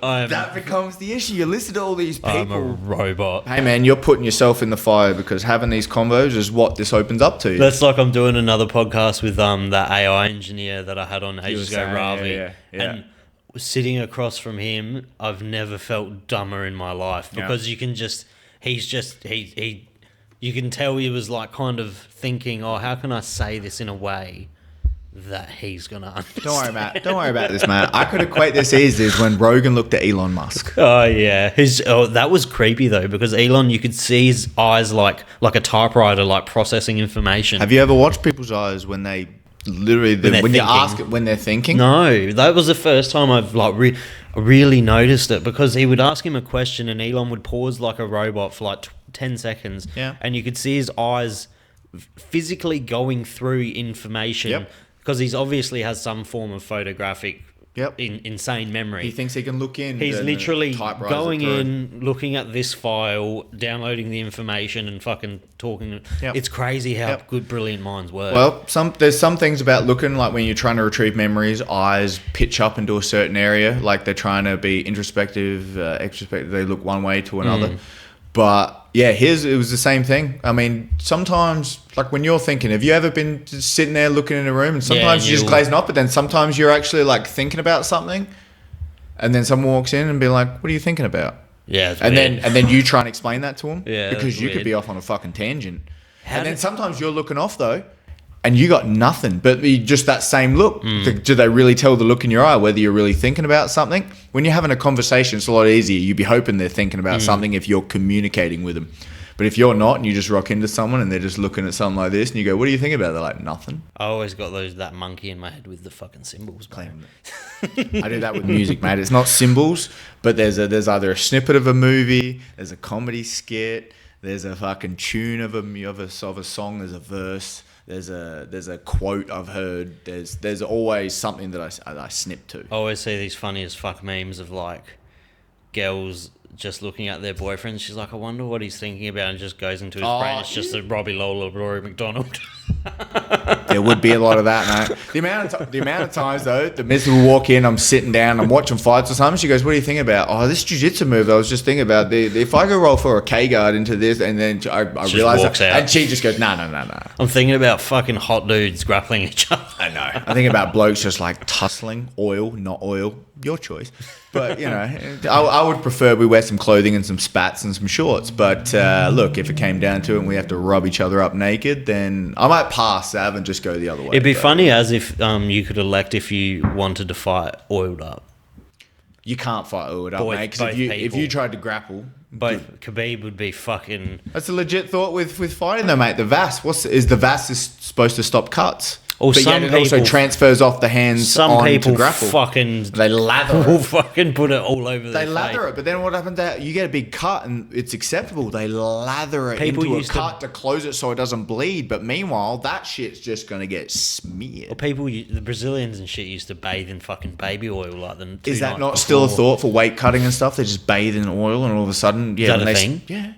Why? Because as soon as they start sweating, there's oil in their sweat. And yeah. So all of a sudden they start sweating and it's slippery oil everywhere. And if you're pouring sweat, which you're going to after 5 minutes of fighting, and then you've got 15 minutes to go, you're going to pour sweat. Which is a perfect segue for how quickly do you think John Jones is going to knock out Stipe Miocic? Hold that thought, because I need to go whiz. Perfect. Hold it right there. Boom. Boom, boom. John Jones, Stipe Miocic, as Joey Diaz says. Stipe Miocic. The immigrant mentality. When that clip of him when he's losing the chewing gum, he's talking about that immigrant mentality, and that chewing gum is literally falling out of his mouth as he's screaming about, he's got that immigrant mentality. Joey, he's from Cleveland. No, you know that motherfucker. You know that motherfucker Joe Rogan. He's gonna come in, he's got that immigrant mentality. Before we get on to Stipe and that, how funny was that clip I sent you of Joey when he was that stoned? He put his coffee mug down flush on a table and he thought he dropped it. And he goes like this. He puts a coffee. He's that high. He puts a coffee mug down like this, and he perfectly. No. You said it. So if we're looking, so he puts it down. He goes. And then he just continues on. He put it down like it was perfection. I was like, I know that. That's brilliant. All right. Stipe versus Jones. Versus you Jones. got $1,000 you're allowed to waste on it, given to you. Mm-hmm. Who's going where? What are you doing? $1,000. $1,000. If you win, you get to keep it. Jones, keep the winning. Jones by TKO in the second. They reckon he lasts around. Yeah, I reckon he lasts around. Really? That's Coming out with a bit, I think he'll take some headshots a little bit better. Jones ain't exactly a big power puncher, but enough time to set up, get a hold of him. I'm thinking ground and pound. I'm thinking wear him out a little bit, beat him up a little bit, and maybe like TKO with strikes on the ground. That's how I'm kind of seeing it. I got John Jones first round submission. Yeah. You're thinking like just run through him the same way. He's not training with Gordon Ryan for shits and giggles. I reckon he's fucking like, why would I exchange with people when I can wrestle them the fuck to the ground? Well, use this 240 kilo frame and fucking 240 kilo frame. He saw what he did with top of the food chain heavyweight UFCs and how easily he manhandled Garn on the ground. And that was what, 30 kilos lighter. Yeah, Miocic. It ain't 30 kilos lighter, but Miocic ain't that. And he's got way better ground game than what Garn does. Does it? But is he the same fighter? Mate, that's a what's the term I'm looking for? Not incongruent, but it's something that hasn't played out before. You can only go off his last fight that long ago. Is ring rust real? And the last time we saw him, he got KO'd badly by Ngannou, right? Where he actually cracked him and then thought he was going to run in for a finish after he was hurt and got fucking flatlined. So not the best option. Everyone I talk to is so optimistic about Stipe. I just think, obviously, he's one of the best heavyweights of all time. But he hasn't fought. He's in a like. What makes you think he's going to have a drastic fall off? You're just of the mind he's going to have a drastic fall off. I think he's just copped some fucking hidings. He has, but why do you think this one? Because John Jones is the greatest fighter that's ever lived. Right. But John Jones is still not KOing people. He never has. Yeah, but he's at heavyweight now. He's got that extra... Yeah, bit of oomph. No, I don't think he's got as much oomph as what Cormier brought up by the oomph. Because that's what set off this whole thing with Stipe on the decline, was he got finished by Cormier. Because he was fresh off that Ngannou fight, who fucking beat hit him with some massive shots in that first round. That change your life though. That's what they say. That'll change your life. Fight, and then he took a bit of a quick turnaround, fought Cormier, got stopped, and then he came back, and then they had their fights, and then he did a lot better once he had a little bit of time off. Then he could eat the shots a little bit better from Cormier, and then all of a sudden he finished him with body shots when he brilliantly, strategically changed up. That was amazing in the third round. That change up of strategy, because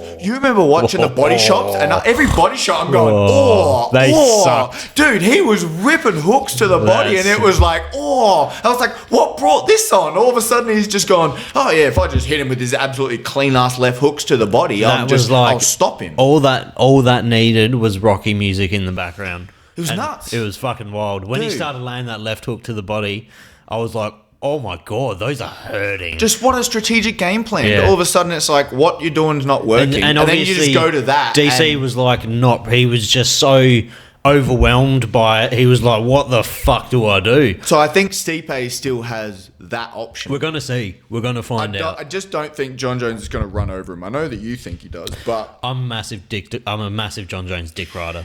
He's probably my favourite fighter. I wouldn't want that dick anywhere near me, mate. Fucking you wait till when he knocks out or finishes Stipe, says he's retiring, and then hits the fucking town after... Dude, Vegas better have all the cops out. If that's in Vegas, they better have biblical, as you were saying. Oh, Jesus.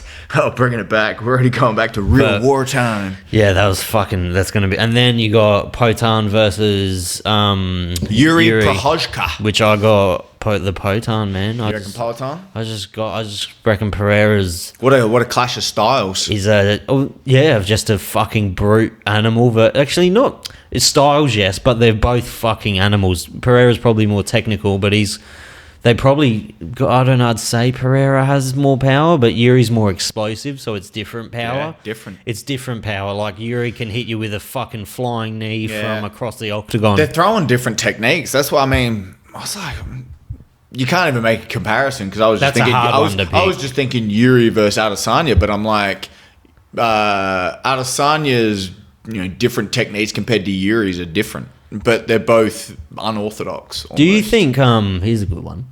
I was saying to someone the other day, people forget that Adesanya spent 80% of his career as a high-level kickboxer. Yeah. So he's at the tail end of it now, almost, in a way. Tail end of his fighting career. Yeah. He might be on the decline now. Yeah. Possibly. Yeah. Quite possibly. Why do you think he wants to take so much time off? Because 2 years ago, I'm telling you, the worst Adesanya beats the best Sean Strickland in the cage. Yeah, I would agree with that. 100% he does. Yeah. And that's taking nothing away from Sean Strickland. After seeing Comes Up fight on the weekend, I think he's going to have massive problems with Sean Strickland. That's also, and to tie it back with that, because Hamzat might be the best first round fighter. Let's see what happens when you're tired. Yeah. Let's see what happens when he's tired. Hamzat might be the best first round, one round fighter in the UFC at the moment. Now, if you get through that first round, and he can claim broken hand, he can do all these other things. But then if you've got then someone like Sean Strickland who you don't get out of there in the first round, and then you do that if he does that same performance what he did against Usman, and Strickland gets out of the first round, and they've got 5 rounds, Strickland will win that fight. He's fucked, and he's obviously got power because he fucking floored Izzy in that first round. Well, like you said, when then they were showing that combo that Politan was actually showing him, where it was about landing with power off slipping. To hit with the right hand, and that's exactly the punch that he hit him with, to be able to step through with it. I reckon it's not as good a matchup as I thought it was before last weekend. Look, it's just going to be if he survives the first round, you put all your money on Strickland. Strickland can wrestle. Yeah, I know. He's got some of the best takedown defense in middleweight. He can fucking wrestle. So that's the thing, though. But he's just not explosive. Look at what Hamzat did to Usman in that first round, though. Oh, it was terrifying. Right? So if he even does that you got to survive that. Because Usman survived it. Strickland might not have enough on the ground to survive that the way Usman did, because he was on his back doing everything to try and get him, and it was very close on many instances. If Hamzat's going to fight like that, he does have 2 rounds in him. It's halfway through that second round when he really starts fucking tapering off.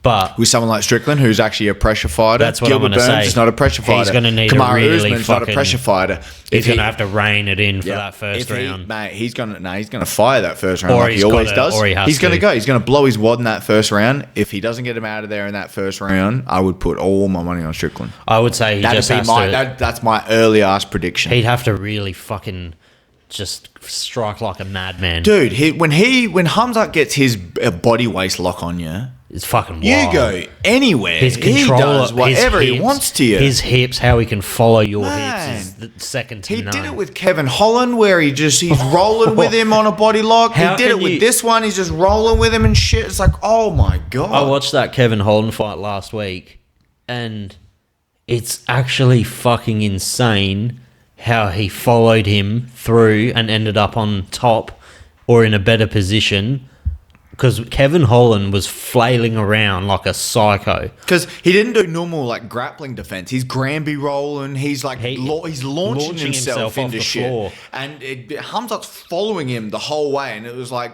surely one of those crazy movements would have made him release a little bit. Not even close. And then he fell into was it a dust? He fell into it. Yeah. Dust him. Yeah.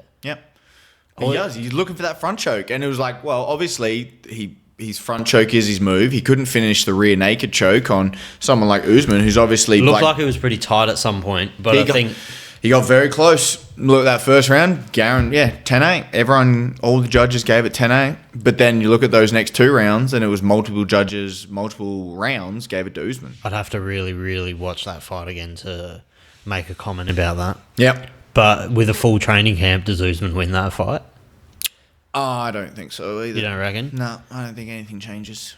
Because Usman's fucking tanks, obviously. Yeah. Phenomenal all year round. He even said it, his first thing was like he had a year and a half to get up to the weight class to know that he's not going to come back down to 70, so you can make sure that your normal weight is there, and then you can start lifting heavier, and then your cut's going to be... That's a pretty shit division for Usman to go up to. There's no, yeah. It's a pretty tough one. Yeah, I wouldn't say. But look, man. Like Leon Edwards is fighting Colby Covington next. Colby's gonna fucking win, I reckon. So Colby wins that, then Usman gets the rematch. Oh, so what are you even worried about? I reckon Colby beats Usman. Beats Leon. Yeah. I know you've said that, which means then Usman. What do you reckon? You don't think so? I don't know. I don't even know how that fight's gonna go. I think that's Colby's good. I know it's a toss up. It's a 50-50. Colby's good. It's literally a 50-50 to me. I wouldn't even know. I thought for the first fight, I thought Usman had it. But then by the time I came to the second, then I looked at it, I thought it was like almost a 60-40 to Usman. And yeah, there you go. So then Edwards come out and just fucking did that. The first fight, I would say, the second fight, sorry, because they fought once before and didn't Usman knock him the fuck out?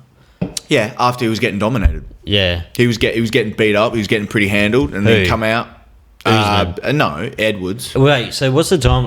Didn't they fight previously? Yeah.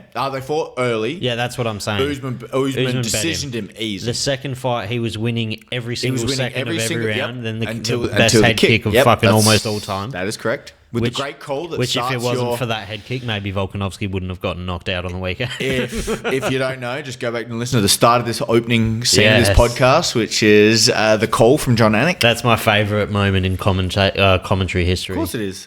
John Anik is your boyfriend. Yes. You wish that you were in a loving relationship with him.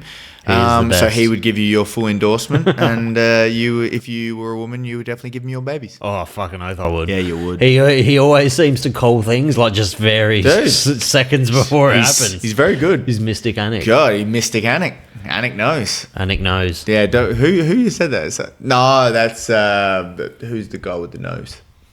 Ariel. Yeah, Ariel knows. Ariel knows. Ariel knows. Because then it's funny because Ariel out of an antenna. What do you think about Paul Felder? He's coming back. He's going to fight again. UFC 300, baby. Why would you? He's back in the testing pool. He wants to go to 300. I think you want to maybe match him up with Jim Miller. Why? Why not? Him and Jim Miller's a good fight. That would probably be the best thing. UFC 300. You know what? That would why because open up the end the prelims off with them. That's 100%. No, that's a good call. Both retire. If UFC do that, sign it off because that's all good. Because you've got a commentator, nothing would do with the rankings, and Miller, who's got the longest fight streak ever, and his whole thing is to get to 300 because he's been on 200. Yeah. He's got the longest his retirement fight. His whole thing. That makes what? Fight. There you go, right there. If they make that, I'm happy. I don't know if that's legit, but that's a good match, mate. Man, if you have it, UFC, Sav just made your fight for UFC 300 to open. Close the prelims. Close the prelims. They won't do that. Or open the main. UFC 300. No, they won't do that. 100% they won't do that. Well, it's a headline for UFC 300. You know what they'll probably do to staunch these they'll fucking make him the main fighter, the early fight pass prelims. So it's only the people that really fork out, the ones that shouldn't, would be watching regardless all the way through. They should open the main card pay-per-view with fucking Paul Felder versus They definitely could close the prelims with it. Or opening the prelims is just as good as closing the prelims, I guess. But it doesn't matter financially. Paul Felder didn't really have a retirement fight, didn't he? What was his last fight? Did he controversially lose to Till? Dan Hooker? Or did Till? No. Did he controversially lose to Hooker? Sorry, I mean. Yeah. Like he was doing pretty well. Yeah. I think it was a split, or they did because it was in New Zealand as well. Did he make it known that he was retiring, or did he just kind of never come back? No, he just never came back. He probably wants to come back for his retirement fight, I imagine. But then also, when you can roll it over, is he's got a very successful commentating. Like, he's one of the main guys now. He's probably one of the best. He's above Cruz. Like, I don't know who knows more. That we can't see. Now you're going to get into fickly things because, look, so who you got? You got Cruz, Felder, Bisping, Cormier, Rogan, Sanko. And Sanko's good. Yeah, I know. Sanko's and really Anik good. and mate, who else apart? Anik, Brendan Fitzgerald, that other guy on the Contender Series. That's it. That's all you get. But that's it for the your colours, right? You've got all fighters. Sanko. I love listening to Bisping and Felder. Bisping and Felder, yeah, because then it depends on. That's why people also like Cormier and Rogan, because it's Cormier like Rogan's really good too. That's the mainstay at the moment because it's the banter. It's the banter, but then you're watching and how you're looking at People like it for the general consumption compared to people of the analyst aspect of it. See, I feel like whenever Dominic Cruz is on, he's like the odd one out, and everyone, whenever he talks, is like, "Can you just shut the fuck up?" Like, he was always such a stickler for the underhook. I remember the running joke of him being a stickler for the underhook. Whenever he talks, and it's funny because he's just fucking. Look, I never. He's a great analyst.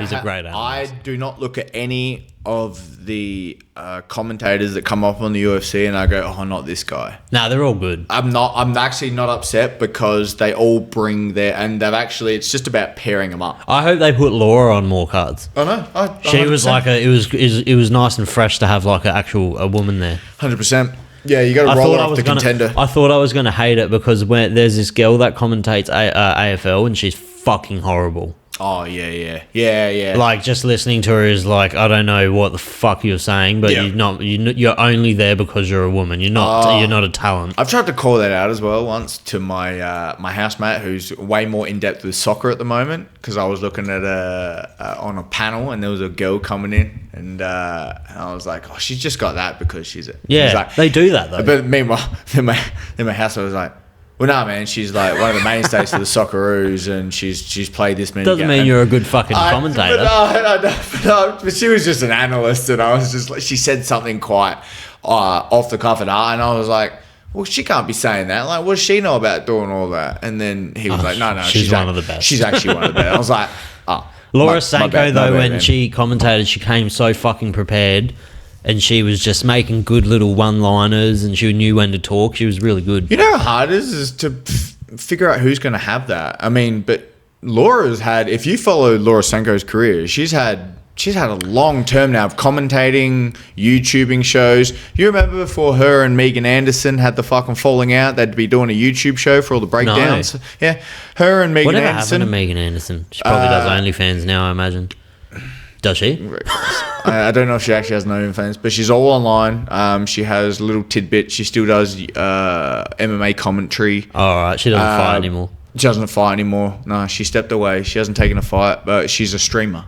She's definitely a streamer. She's an e-girl. Not necessarily an online... Yeah, she's an e-girl. I know she definitely does. She plays one of the first-person shooters. Yeah. Commentates it all. And I don't know how those guys are making money, but she hasn't had to do too much other than doing a few appearances and a few things there, and I think she's just a streamer. Do you know who's good money? Fucking hilarious? What's the girl's name? She always interviews Sean Strickland, Nina something. Yeah. Oh, she came out of nowhere. How big's she gonna go? Because she has come out of nowhere. She came out of nowhere, and she is fucking hilarious. Yeah, did you see her? Good. Did you see her doing a smash or pass with comes up and comes up doesn't know what it means. Smash, a smash. Can you imagine then there's $20 million, but she's like... She's fucking hilarious. I don't know where she came from. She's definitely... I don't know. Strickland's definitely lands and pipe into that, though. That's what most people were saying, because obviously... But Strickland's apparently got a girlfriend. No, and, he's also fucking... I don't know, man. I'm not throwing that in his mouth, but... she has definitely stepped up because she does the rate the fight, like her clipped views probably come from rate the fighter 1 to 10, and then she goes to one of the other big fighters on the card and would say, what would you rate them? So they rate themselves, and then she goes on and rates them. Yeah, that's usually her clipped videos. Yeah, I like it. That's what I see mostly. I don't know where the fuck she came from. Dude, she stepped like who is it? I imagine. Is it Helen Yee? Because Helen Yee. She's either Schmo's girlfriend. Schmo's girlfriend or Schmo's wife. Like, she does good stuff. She's good too. Yeah, if you watch her stuff. The clips with Sean Strickland, the clips with her and Sean Strickland are fucking hilarious. Because back when he was going, no one was going near him. So it was the Schmo, it was Helen Yee, it was the ones that weren't. It wasn't the mainstream that was getting into him. That's being such an... That's foreseeing greatness in someone, because they would have been like, oh, this guy's going to be a fucking... Yeah. He's going to be good to have in the pocket one day and no one's touching him. But when he does blow up, will be first preference in... It's almost ties up what we said to before. Content creation for getting eyeballs compared to being a moral, virtuous person. Yeah. Like, what are you looking for? Well, if you're fucking looking for eyeballs, mate, that's one thing. To broadcast yourself is one thing. The moral people and the truth seekers and the virtuous usually are very quiet and timid don't want to know. They're going about their own business. And even if they're not, and then it's like, you should promote yourself. They don't want to. Yeah. There's a natural tendency to go to one thing or another. And even, you know, so where does Sean Strickland fall on that category in terms of wanting to promote himself and knowing? Because he's very open about his history and where he come from and why he thought the way he thought. Man, I tell you, if he doesn't, because... It would make a great fucking movie. If they're doing it now, because, yeah. He was walking around with drawing swastikas on his arm when he was fucking 11, 12 years old. Right. Dad was a piece of shit. Yeah. Mum was a fucking bit of a weirdo. Yep. Was a fucking bit of a hot cunt back in the day. I've seen a picture. With the hair? Oh my god! When he had hair? He looked like a Ken doll. Oh my! He was shredded Ken doll. Yeah. He was the picturesque Ken doll. He looked hot as fuck, and now, but then he fucking. And then he was a white supremacist back then. And he was a white supremacist, and he used to. Like, and he wasn't. He was in his earlier career, he was like, "Oh, this guy's just going to be a 500 fighter." Yeah, like, oh, that's what you like. You didn't think he was going to beat Izzy or ever get a title shot. Never would have thought this would have come out and played out the way it did. No, not in a million years. But great movie. But then look at what he said. His granddad got him into these ideas, and of course it is. He had no one. He had no one to fall to. He fell to his granddad. His granddad was a fucking anti-Semite. His dad said on his deathbed, "Well, at least I didn't molest you." I mean, where are we coming from here? I mean, where are we coming from? That's what his dad, he's like, well... Where's your starting point, everybody? If you don't have your dad saying that about you, I mean, you had it good, right? Yeah. Well, at least I didn't touch you when you were a kid. Man. Thanks, Dad. Everyone has a different starting point. If you have to look at him and be like, see... Can make you thankful for a lot of other things. What else is going on in the world? Francis Ngannou, who's going to get knocked out this weekend by Tyson Fury. We got Tyson Fury, Francis Ngannou. Sunday? Is it even going to be close? Is he going to get a sniff? Is he going to get a sniff? I'm going to put 50 on him. You're going to put 50 on Ngannou? There's no point putting money on Fury. No. I mean, Fury... Ngannou's paying $8 to win. Picking a later round Fury knockout would pay a little bit. If you could get him in for a seventh or eighth. I reckon earlier round probably paying more. It's pretty uncommon for someone to get knocked out in like the first, second round in boxing, isn't it? Because it's three... Unless you're Mike Tyson. Unless you're Mike Tyson, yeah. But is it... Or Francis Ngannou. Because it's not like MMA where you get followed up. He has a chin. If he goes down, I imagine he'll get back up within the 10-second limit or whatever it is. Yeah. But that's also what I'm curious about, right? So if nothing else... It's a weird thing to say. But if Francis is going to step into the boxing ring, knowing he's come from fighting, your body's ability to take punishment, take it in boxing... Has to count for something. How much, right? How much can he literally walk through and still swing and somebody be competent to actually potentially land something? That's the thing. Can he land? To hurt him. How much can he walk through to potentially hurt him? How much can he take? It's literally what it's going to be. It's how, because he has not then fought for a long time, but he's been training like since he's done his knee, but he's still been training. I'm assuming he's been training like he's been a fucking professional athlete because he still knew this was on the horizon and knowing the short window to take this jump. If you have not taken this 100% fucking seriously, then you're a moron, which means he's not. We've seen the story play out so many times, though. But it just means that McGregor's a better boxer. How much better is he going to do? McGregor's a better boxer than Ngannou But there's not the power. Yeah, that's the thing. But Deontay Wilder punches harder in boxing gloves, I would say. He's just from his frame. You know what? His frame. That would have been way more interesting as a boxing fight to me. Oh, Francis is Deontay versus Francis. That's a way better fight. Well, you know what? If I was him, you could, if he went in and he makes this money, he loses this, go in, Deontay, and then, because it's like, you didn't beat him. That's a more winnable fight. You didn't beat him either. Yeah. You'd be like, you didn't beat him either. How about we go in for the showdown? You're like, you think you've got all the power in boxing? You think you're the big heavy hitter? That's a good call. That's a good call. That would be his saving grace. That would make him all the money. He could walk out and he's actually a successful combat career without being completely decimated. How much do you reckon he makes from this fight? Plus 30? No. You don't reckon? I don't think he'll make 30. You don't reckon? Nah. I reckon he'll make under 30. I would think like 15. Do they release these things? Yeah. With a grain of salt? Yeah.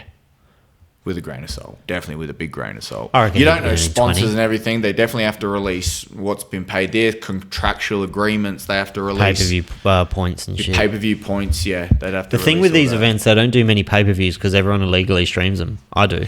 That is what I'm not paying fucking that is what I don't $70. understand, man. Because then I see all these numbers about paying 1.6 for million for Logan Paul. That's why Logan Paul got 1.3 But or something. do you know why? Because Logan's audience is sub 15 years old.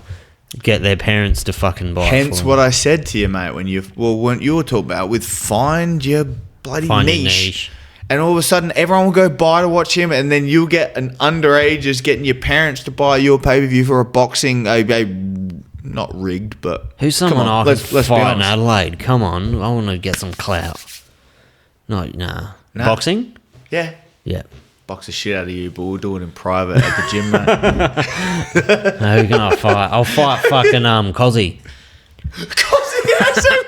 I'll fucking knock that cunt out. Because he'd look at you and be like, "Yeah, I'll take that I'd bloke." knock And then, Cozzy yeah, I think you could bloody beat I'd the shit out of Cozzy. fucking beat the shit out of Cozzy. Cozzy get all overconfident because he's just a little overgrown. Looking at Sav being like, "What's this guy going to bring next minute?" A gadoosh. Wait up for this. Sav's coming with some heat. All right, Thomas. So it is a weeknight, and I have PTSD, so there's not too many of these going down. Not too many. I appreciate you coming on. You're welcome, buddy. Maybe we'll organise. Maybe you'll see Tom possibly for a fight companion. Maybe. I will be on one fight companion, whether or not it's just as with all these things, it's scheduling, making sure we can make it at the time. But I definitely want to watch one. Maybe it won't be a 4 a.m. one. I'm not doing that. It'll be a Sunday one. I do want to. The next fight companion will be Stipe and John Jones. I reckon Stipe Jones in a few weeks. that one won't be a wild one because I cannot do that again. Your body will not hold up. No, I don't have to many. say- I don't have many. It's like a boxer only has a couple, That's like right. X amount of punches. He's a little chinny, but he's a little drinky, you know? He's a little... don't know where it gets him. He's like, I can't do these sessions After anymore. about 16 drinks, I just go full autopilot. Oh, 16. Oh, yeah, for those playing at home, just a casual 16 of... You can count them. Yeah, You can, yeah. Not necessarily just one standard drinks on any of them either, so... Oh, cheers, Tom. All right, mate. Love you, mate. Love you too, buddy. Thank you. Boom.